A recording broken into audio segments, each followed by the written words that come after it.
Hello and welcome to today's episode of The Untold. This is a very unusual episode because it's a special one. We usually have, or I would say occasionally have our colleagues, and mashallah, we always discover they have hidden talents, right? Of course, today's episode is no exception. What do you think, Hussein? I agree. Today we have Yousef Salim, who's actually a TV presenter, the way that we are, and I actually used to work with him before in the news, so I'm surprised to see what his journey was to become a TV presenter. Yeah, honestly, the thing that really surprised me and shocking, and this is also a new revelation for me. I didn't know he worked in the news or that he was your colleague. But when our producers gave us his brief, it says he was also a gamer, professional gamer. He'd been all over the place, playing games, and he also overcame stage fright. And that was the shocking thing to me because, mashallah, if you've seen Yusuf on camera, he doesn't have an ounce of hesitation. He's full of confidence, right? He's interviewed ambassadors, he's interviewed ministers, he's interviewed highly, people in so many highly positions, not an ounce of hesitation behind him, full of confidence. So to see that our producers said that he told them he had stage fright, he had to overcome that, is really surprising to me. It was surprising to me as well because I see him as a very calm, confident, assured fellow. The way he speaks, you wouldn't expect that there's any fear behind his voice. And I actually had no idea about the gaming. So I'm curious to see how he went from gaming to presenting. Yeah, honestly, very well elaborate question. And for the answers, we are going to go on a break. So we sit down with him after the break. And we are back, ladies and gentlemen. Thank you for tuning in. And of course, most importantly, thank you to our colleague, Yousef Salim, for joining us on today's Untold. You're most welcome, Abdallah. And hello, Lajane, how are you? Hello, it's great to see you here.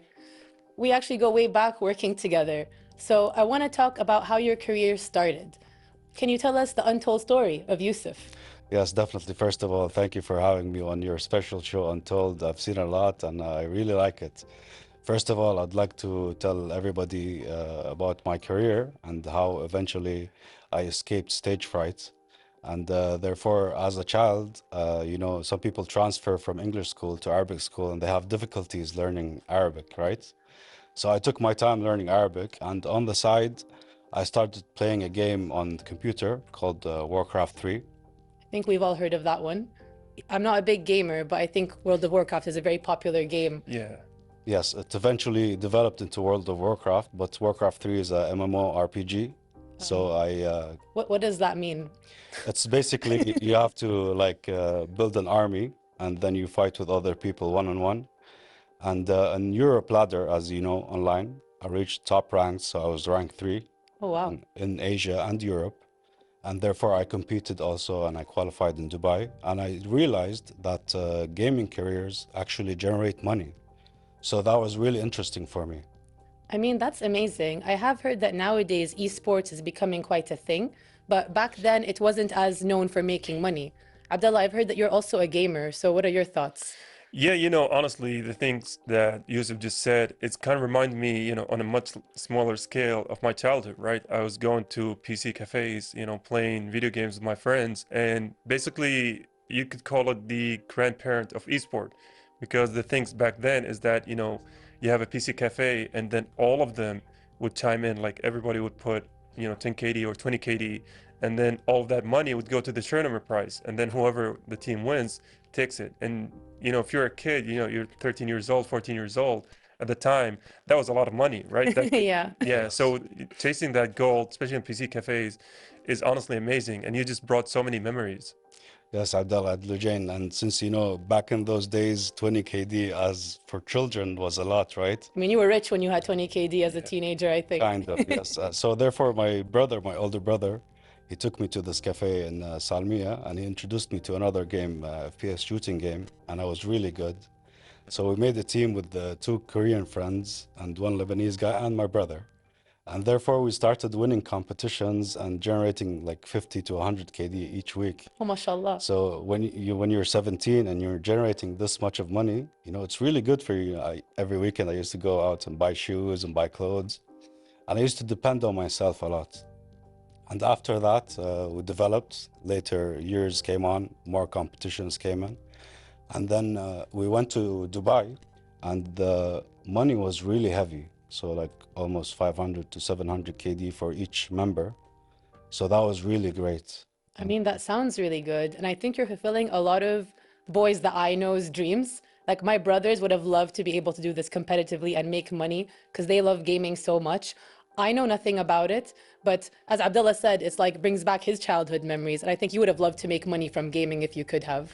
Yeah, honestly, I think, gamers nowadays are living in the golden age of gaming, right? You can just open the video game and then open it on a streaming platform. And then if people are watching you, you're going to make money. Of course, back then, I wouldn't say we had it, bad because it was still a lot of fun times. But now the plus side of gaming is that you can actually make a career out of it, right? And so I think that's a good takeaway for parents. Now they're seeing their children, قاعد يلعب طول الوقت. He's playing all the Yeah. time. He's not studying. My advice is that let him study, but also let him play because there's money to be made, right? There's career to be made. Yes, definitely. And back in those days, Abdullah, when you were too much on the computer, my parents used to take out the power supply and just let me study first. Oh, I think But would that ruin all of your progress in the game though? not really. It made me Okay. just go more into it, when I had time. So when we continued playing this game called Counter-Strike and we qualified in Dubai, they made another tournament in 2007 that qualified us for Malaysia. Oh, wow. Yeah, so many teams came to Dubai from all over the region, and we actually won. We had 2 American guys with us in the team, and we went to Malaysia.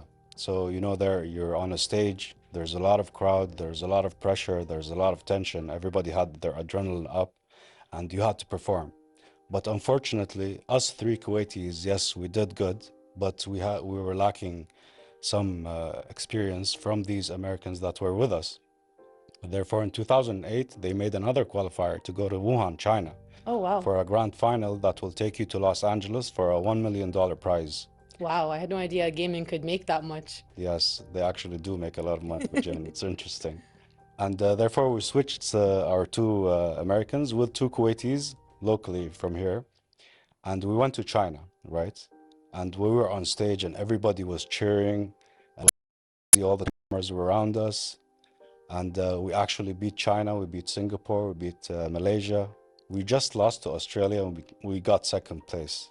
Oh, that's crazy. Because especially beating China and those places where they take gaming very seriously, that's quite an accomplishment. Yes, yes, sir. We were really surprised that we did this, and it was crazy. There was a round where I got 5 versus 1, and I won the round. And you have to see how the crowd reacted. And my manager, who was a Pakistani, Jafar, and he just held me so hard. He hugged me on stage, and our friend Badr Al-Khaldi, he just screamed and he disconnected his headphone. And therefore we had a technical pause on stage. Yeah. Speaking of, I didn't realize, because you made a good point, when you're gaming alone, you're just gaming by yourself. There's no one around you. So when you started doing it competitively, how did you handle the pressure of being in a crowd? Did it cause you stage fright? To be honest, the stage fright from Malaysia's experience, we had, to be honest, when you're on stage and you're just focusing on your game, you kind of zone out from all the crowd and all the sound because you have headphones and sound cancellation. Therefore, you're really focusing on what you're doing, but the only thing that you have to be is on focus. And I was the team leader, so I had to call out strategies during the game, and with all of these cameras and announcers and everything was going on. But the real satisfaction comes when you win a round and all your friends are screaming and the people are expecting the other team to win, but you actually made an impact. So that was real nice. That was back in 2008. Wow, everybody loves a good underdog story. What do you have to say, Abdullah? Yeah, honestly, this reminds me of so many videos when we were watching, right? When we were in those PC cafes watching videos of tournaments of the games we were playing, it all felt like a lot of camaraderie going on, right? It all felt like so many friends, playing with each other, cheering each other. There's a feeling of, homeliness with it that comes during those days. So now if you're watching, it feels more corporate, it feels more, business side, because like you said, there's a lot of money to be made now. I think the recent World Cup esport was in Saudi Arabia. Some of the monies there went like in the millions, not just 1 million. So it become more of a corporate kind of thing. But back then it was more a thing of passion. I think that's what you were saying. Yes, Abdullah. And in 2008, when we came back, because we qualified as a Dubai team, we were called Dubai Mirage. So Amazing. when we came back to the airport, our manager got a call from somebody in Dubai telling him who are these Kuwaitis playing in the name of Dubai. Yeah, it was interesting. And therefore, when we went back to Kuwait, they made Nasr Esports in Dubai and they recruited all the Emirati players to play in this club. And our team, basically, we were heading to university. I went to study. Another friend went to pilot school, and everybody really got busy with his life. And therefore, we stopped the professional gaming career. We just competed locally in Jahra, had a lot of competition. We still generated money during the weekends. You know, it was nice money. I had no idea we had competitions here in Kuwait, to be honest. Yeah, there is a lot of things. It's funny you speak about Jar because we also, went through so many areas, during those days when me and my friends were playing Counter-Strike. Each PC cafe had their own team. We were the team from Rihab, which is, I think Rihab is still here today. We would go to Salmiya, go to Hawali Park, we'd go to Jahra. We play all these tournaments, for 40 KD, which is a lot, doesn't, now it's just one meal, but back then it was a month's worth of meals. I do want to go back is that you mentioned that you went back to studying and all of those, found their professions. And Yes. this can segue into the next phase of your life when you became our colleague and you're also a presenter here. Yes. So talk us through that, that phasing stage. All right. So first of all, when I joined the university, I went to the Australian university here in Kuwait. And if you have experience there, it's all about presentations and just giving out projects in front of the students. Therefore, there's not a stage fright, but a presenting fright. And I had a little fright from the students, but I kind of came over it so fast that I became usual. And therefore, I graduated business management on the top 10 of my university. Oh, that's amazing. MashaAllah. Thank you. And actually, now that you mention it, I never thought of it that way because there is a lot of presentations at uni. And I personally also, I didn't like being in smaller situations where I had to present and all the people. Back in school, I used to be in a lot of school plays and stuff. So that was actually easier for me because you don't see the audience. Yes. So it's kind of easier to be on stage and be a character than it is to be yourself and present. Did you feel the same way? Yes, definitely, of course. And if you present, you really need a good subject to talk about and to impress people that are watching you. And therefore, you have to really grab the attention of the audience, how you talk to them and how you express. And even your gestures, they really affect the audience, right? And therefore, after that, believe it or not, I didn't join the Ministry of Information. I went into banking, and it was a long process with a lot of regulations, and it was corporate governance, so it was really heavy. So you kind of went into a lot of different fields, from the gaming to university to banking, and then becoming a TV presenter. What was that like? To be honest, when I left the bank, I had one hope, that was to use my English, right? Because I studied English, and then after I learned Arabic, believe it or not, from the Quran, alhamdulillah. And when I joined the Ministry of Information, I enrolled in the Human Resources Department, but my goal was to reach KTV2, right? Therefore, I worked my way and I got into connections with people here. And alhamdulillah, I made it. I went into the news department, and that was with you, Lujan. Yeah, And that's where I know you from. yes, we had a really Originally. intensive career in the news department. It was very hectic there. It's very different than what we do now, I feel. Definitely, because as you know, Lujan Abdullah, politics is, I think, for political science students, and that was not my major. I mean, my major was English literature, so it was also a bit far from the point. Yeah. Yeah, I think, the thing that I really love about, the Ministry of Information is that we all have different backgrounds, right? It's a collective of so many ideas, so many, fields, so many mediums.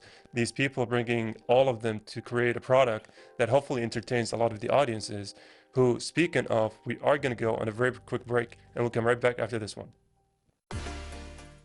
Welcome back from that short break.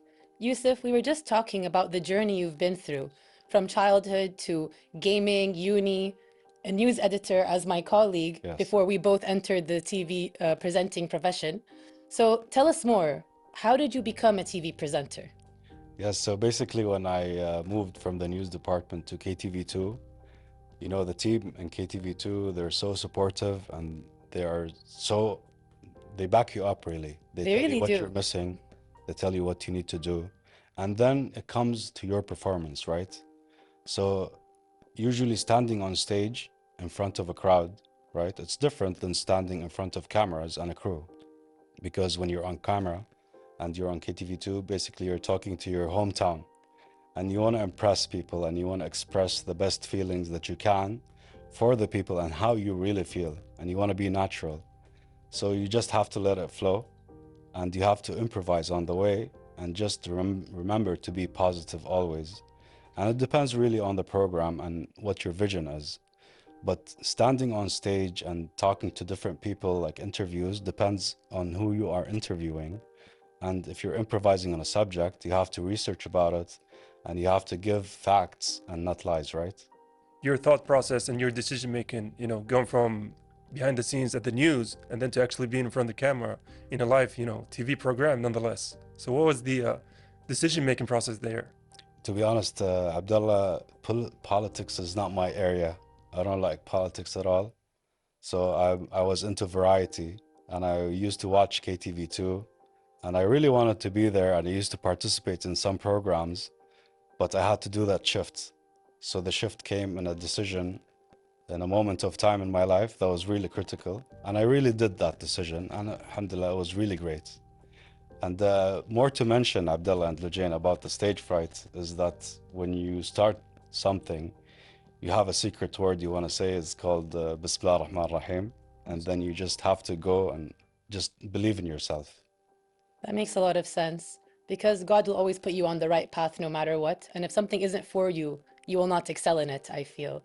And actually, I feel like we have that in common in terms of going from a place where it didn't fit our image or our interests and trying to find a way into, let's say, the variety programs where we can talk about more interesting things to us, at least. The news is very important, but it's not for everyone. Definitely. And you have to be really specialized in political science to give out the news you like, or how it's politicized, or how you want to say it. In different countries, everybody has a different opinion. Therefore, my opinion was really different and I really like the variety. So first of all, when I joined KTV2, they put me in a really strong program called Good Morning Kuwait, and it was a live show. I never did a live show before in my life. Yes, I stood in front of a camera, but it was all recorded. So the live is pretty different. You know, it depends on what you're really saying. So there was this moment that I had an adrenaline rush where it was His Highness the Emir Sheikh Mish'al congratulating all the comrades. And we had to improvise on spot. This came on spot, not prepared, not planned. And it was me and my colleague, I think it was Sarah al-Bakr. So I had this adrenaline moment or adrenaline rush that my heart was beating fast. And therefore I just said, Bismillah ar-Rahman ar-Rahim, and my heart just calmed down. And I just started improvising what I was seeing. And alhamdulillah, it went well. So do you still have those kind of nerves now, even though you're experienced, you know, and much better knowledgeable about the ins and outs of working in front of TV, or is it more natural now? You know, Abdullah, everything you do in life, it becomes routine. So if you change into something or you try something new, of course you're gonna have that adrenaline rush a little bit, but here comes your experience and how to beat this adrenaline rush and just calm down and just go with the flow, because everything naturally, when it comes naturally, it's better. Oh, that's pretty good advice. And actually, all of us come from backgrounds that didn't begin in TV. So I think it's good advice for us as well, right, Abdullah? Yeah. And I do want to ask, since you had this moment where you had the adrenaline rush and you spoke about doing live shows, Yeah. how hard is doing a live show? Because I know it's much more difficult and the nerves must be much higher. So how did you deal with that? Yeah, so let me take you to an interview I did with the US Ambassador, Her Excellency Karen Sasahara. And that was my first ambassador to interview on TV. So it was really intense and I was not prepared, to be honest. Yeah. So when we went on stage, you know, I said the magic word and just did the interview with her. And it was all natural. I just had to not go into politics so much, you know. And to be honest, when she improvised, we talked more about tourism and students studying in the US and going back and forth and how to make it easier for them to make their studies much better. Yeah, I think a lot of audiences don't realize or don't take into account, and even some of our guests who come here and are in front of the TV for the first time, is that yes, you do know and you are aware of the cameras for the first, I would say, 1 minute or 2 minute, but then once the conversation goes, you kind of forget all about it, right? It's just you, the person in front of you. You don't hear anything exception for the live, you're hearing the director Yeah. shouting, yelling at you in the ear, but nothing is shown to the audiences, right? It's just you in the moment. Yes, Abdullah and Lujain, I'm sure if you try the live shows, you're gonna know how it feels to have a director giving you instructions while you're speaking. So here comes the gaming part when I was on stage, right? You're gaming, everybody's giving you information in the headphones. You have to perform and focus at the same time. So this really made it easier for me to communicate between me and the director and of course the crew. You have such a great crew, you're gonna work well. You know, I think that's why I'm kind of afraid of going to live programs, because I hear so many voices in my head already, and now you're going to add the director into the equation. I'm like, okay, which one are you, right? Which one is the director giving me commands? Which one is someone else telling me something other than that? Yes, I'll tell you something really special, all right? So when you're in front of the camera, you're facing people you don't know behind the camera. So you want to remember somebody that makes you smile, you know life is good, right? And don't forget that also Allah Almighty is watching you. So you also want to perform in a nice way and a gentle way, right? You don't want to say something so negative to people because your impact is wide. And as you know, we are a national TV, so your impact is really wide. And maybe in the region also, and people internationally watching you. So you have to be aware of different religions, different beliefs, and different mentalities, and how to express in a way that you could be flexible with all of these people watching you to make them be happy. Yeah. You know, there's a funny thing I learned in presentation class back in university. This is like 11 years ago, and something I haven't really thought about it until I started, you know, being presenter and, you know, trying to learn this kind of new endeavor. I was nervous, right? You know, whenever my turn would come, I could hear my heartbeat. Like sometimes I would say shahada, right? Because I thought I would be dying at the end of class. That's how nervous I was. So I talked to the professor one time, and then he was an old guy. I'm talking like maybe 70 years old or before. So he was wise beyond his years. And so he told me something, even though it sounds crazy, it's something that stayed with me. And it's something that keeps me calm whenever I'm in front of the camera. He said, you know, technically speaking, you're all living in the past, like by a margin of seconds. So just think of yourself, the now, you know, has already done it, has already presented everything. And the one that's nervous, that's afraid, is just watching from the background.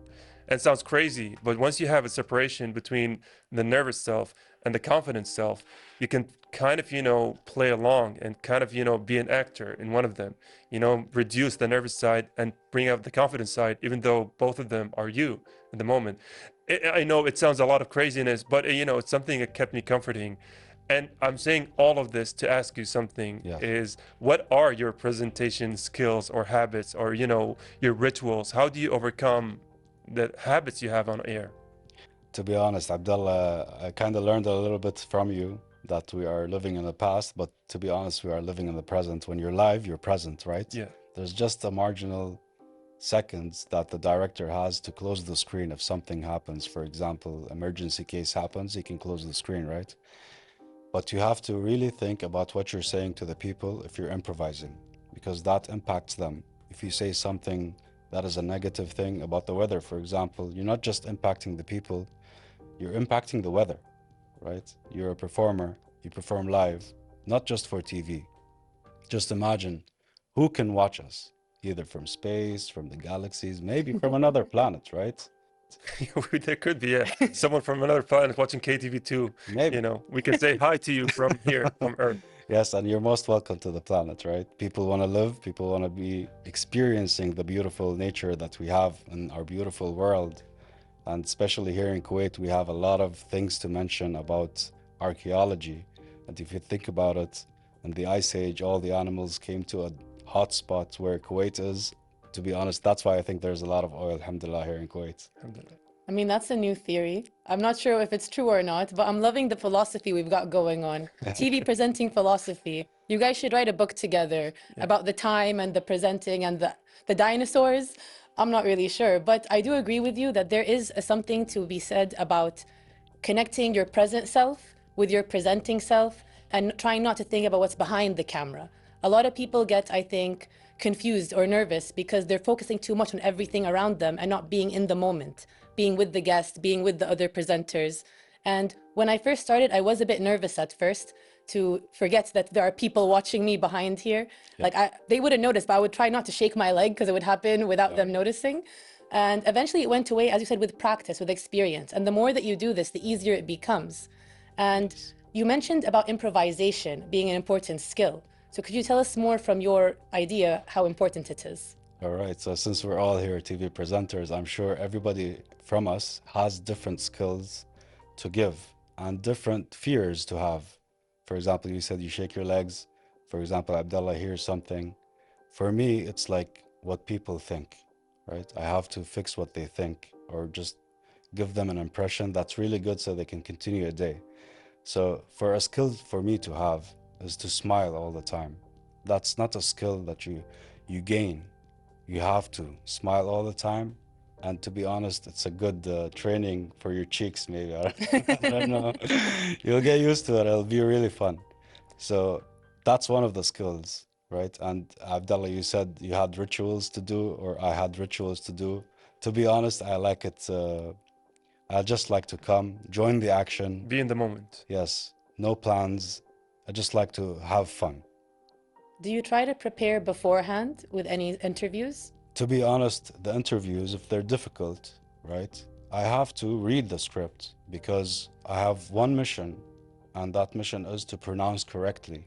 Because, you know, most of the people are watching, they're children, and you don't want to pronounce something so wrong that he might learn this wrong word and also spread it to his friends, right? So you want to improvise and say a pronunciation that is right so they can also learn. And if you're presenting a program or reading from a teleprompter, you have to take your time, read it correctly, express how you feel, and just be natural. Because the only way the audience is gonna like you is that you act naturally. If you try to act like somebody else, it's gonna show. Yeah, I think it's pretty easy to spot fake people who are on TV, right? Especially, you know, if it's someone you know and then you see them different persona on television, it's like, okay, I know that's not you. So it easily comes off TV screen. Like you said, you know, once you are in front of the camera, it's like, it's really you, right? Because in the moment you're not thinking, you don't have 3 steps ahead, you know, you're only in this exact step. You got to make the decisions right now. Everything's shown. So that's where people's identities come. And I loved how you said, you know, your true self is the ones on TV. Yes, and Abdullah, more about stage fright, right? To be honest, this is the first time I have an interview in the ministry with you guys. And to be honest, the first few seconds, I had this little bit of a heartbeat. And then I just took a deep breath and I calmed down. Bismillah. That's the secret word, believe me. And you know, it's very convenient that we opened the episode by you saying Bismillah, and we are gonna end it by you saying Bismillah, because unfortunately we have reached the end of today's episode of The Untold. But I do want to thank you for joining us. You're most welcome, and thank you so much, Abdullah and Lujane, for having me on The Untold. And I hope everybody gained some knowledge about stage fright, and maybe they will like gaming and to gain from gaming, not just to play it for fun.